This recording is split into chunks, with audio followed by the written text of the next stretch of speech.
Hey friends, it's Michelle. I am back. Sorry for the absence. The long story short is I had an injury and I had to take off for about 6 weeks, do PT, all that kind of fun stuff. But you know what? I'm back. So let's restring a doll. For this restringing, we're going to be using my Just Like You 40 that I picked up from a thrift store last summer for only $4.99. So here she is. Her name is Sophia. She's absolutely adorable. She was in pretty good condition when I picked her up, but she definitely needs to be restrung, so we're going to go over it step by step. I'm going to give you measurements, all the details that you need so that you can restring your own doll.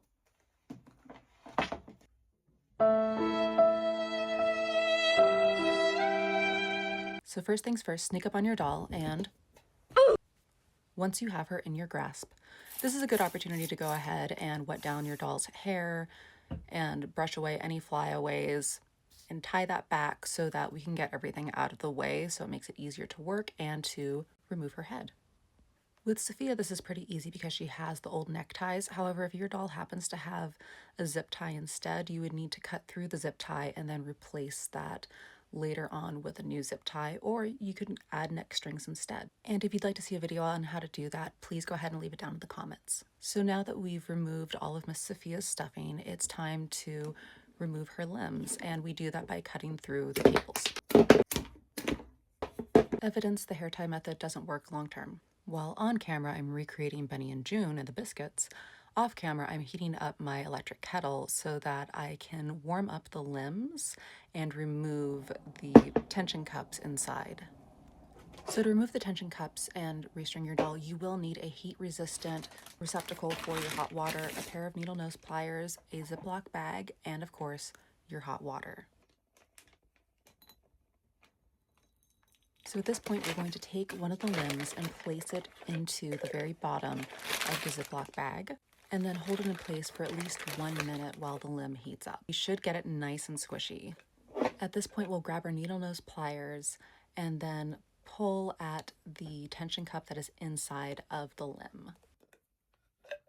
Repeat 3 more times. When it comes to heating your doll's limbs, you really do want to make sure they are very squishy before you try and extract the tension cup. This prevents the vinyl from cracking.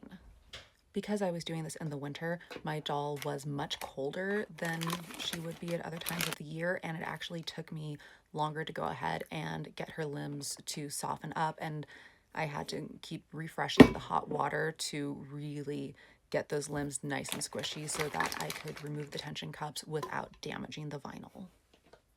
When doing this yourselves, I highly recommend working on a towel or other soft surface. I set up like this so that you could clearly see the shots. So next, our restringing kit. If you need one, I have pre-packed restringing kits on my Etsy shop, link in bio.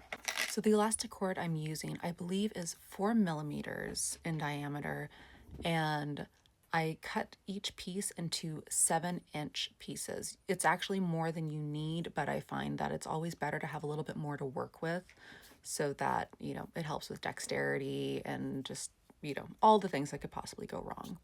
So first I'm tying a knot about 1 inch down from the end on each one of the cords, and then adding a 4 millimeter grommet to that, and then taking my needle nose pliers and clamping that down really, really hard. So this is how I'm prepping all of the cords to be ready for the restringing process.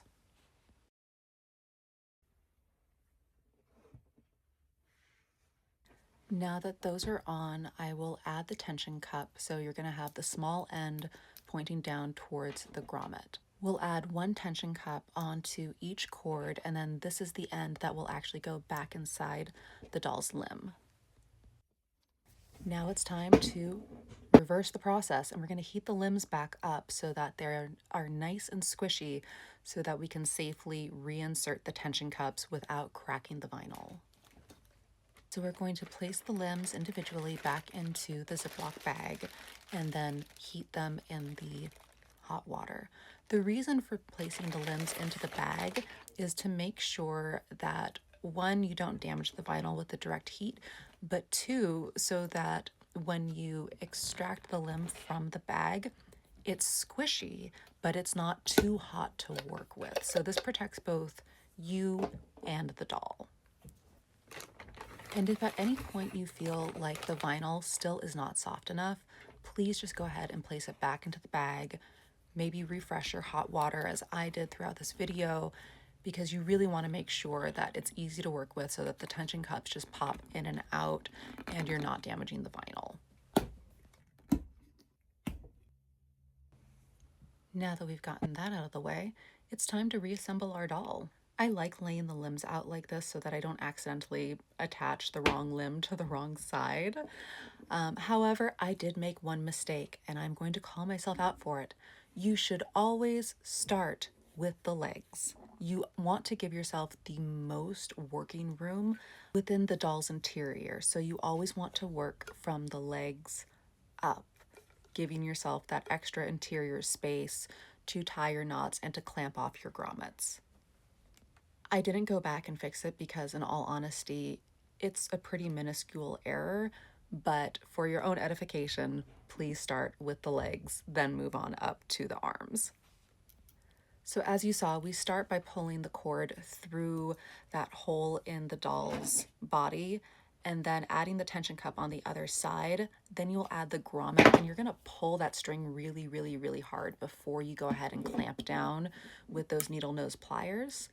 After you clamp down the grommet, you are then going to tie off the cord. And at this point, we have fully reattached our first limb. So one more time, you're going to insert that cord through the hole in the body. You are then going to get your tension cup and place it with the wide side down so that the small end is facing up, it's facing at you. You are then going to add the grommet and you're going to pull really tight on that cord and then go ahead and clamp down. If you don't pull down tight on that cord, you are not going to have the proper tension and the proper hold on the limb. That tension from pulling on the cord is absolutely pertinent to correctly restringing your doll. Then tie your knot on top of your grommet and you got two hands.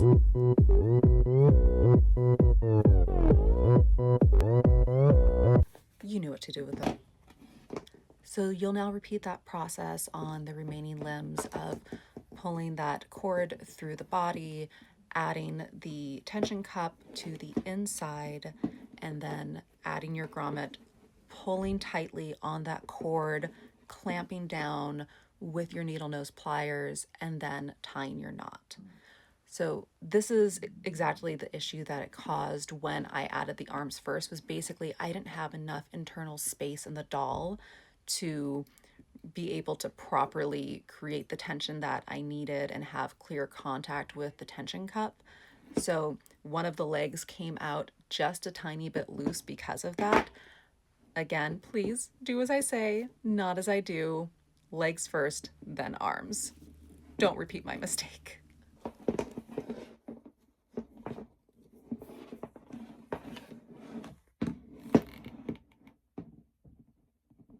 After you clamp down your grommet and tie off your final knot, you can then go in and cut off the excess elastic cord, and you're ready to stuff your doll.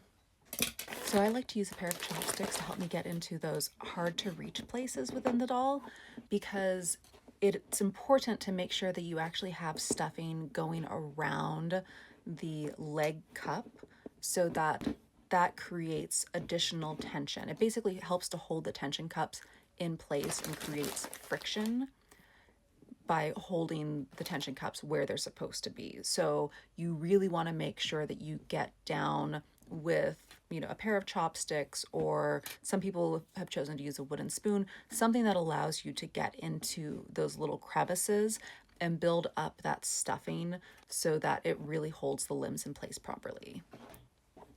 And you want to make sure to do that around the legs, but also around the shoulders. You want to make sure that you have some stuffing at the very top of the shoulder as well. So you're building up around those arm cups as well to make sure that, again, you are creating that tension and that friction around the tension cups so that your doll is tightly restrung. And these dolls have a lot of stuffing. This really took me the longest because they're just packed full of the stuffing, again, to create that tension and resistance on the limbs.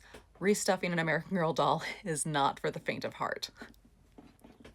But you can do it. You just have to have patience and have to be meticulous about the way in which you stuff your dolls so that, again, it holds the limbs in place properly and leaves ample room for the head to be placed without it popping up too high. That has been the thing that's been the hardest for me to learn how to do, was simply how to place the stuffing so that the head would then fit comfortably on top of the stuffing with enough support, but not so much support that you can't properly close the back of the body at the neck strings.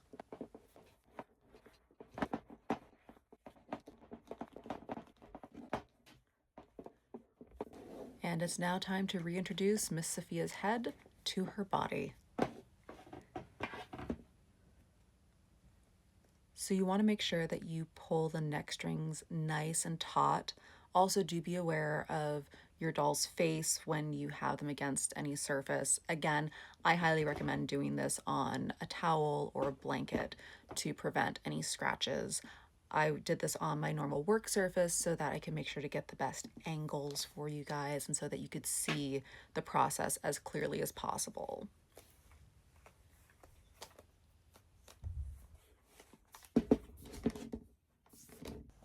And she's all done. The ultimate test, no dropped limbs. All right, friends, so it's been about a week since I restrung Miss Sophia, and I do just want to show you the importance of arms first, legs first. Her little leg does droop. Basically, I wasn't able to create enough tension against the tension cup when I was restringing her legs, so she does have one loose little leg. At some point, I'll go back and fix it, but that's why that order is so important. That's my lesson reinforced. I don't know why I did that for the first time, but anyway, I hope you enjoyed the tutorial. If you need a restringing kit of your own, you can head on over to my Etsy shop. The link is in my bio, and pick up a restringing kit there. If you would like me to restring or otherwise restore your doll, please check out this video. It is a charity drive that I'm doing to help Feeding America, which is a fantastic charity that basically supplies meals to families in need. So if you would like to take part in that charity doll restoration drive, go on over to that video, check out all the information, and we will be picking that up next month. All right, guys, thank you so much for stopping by, and I'll see you in the next one. Bye.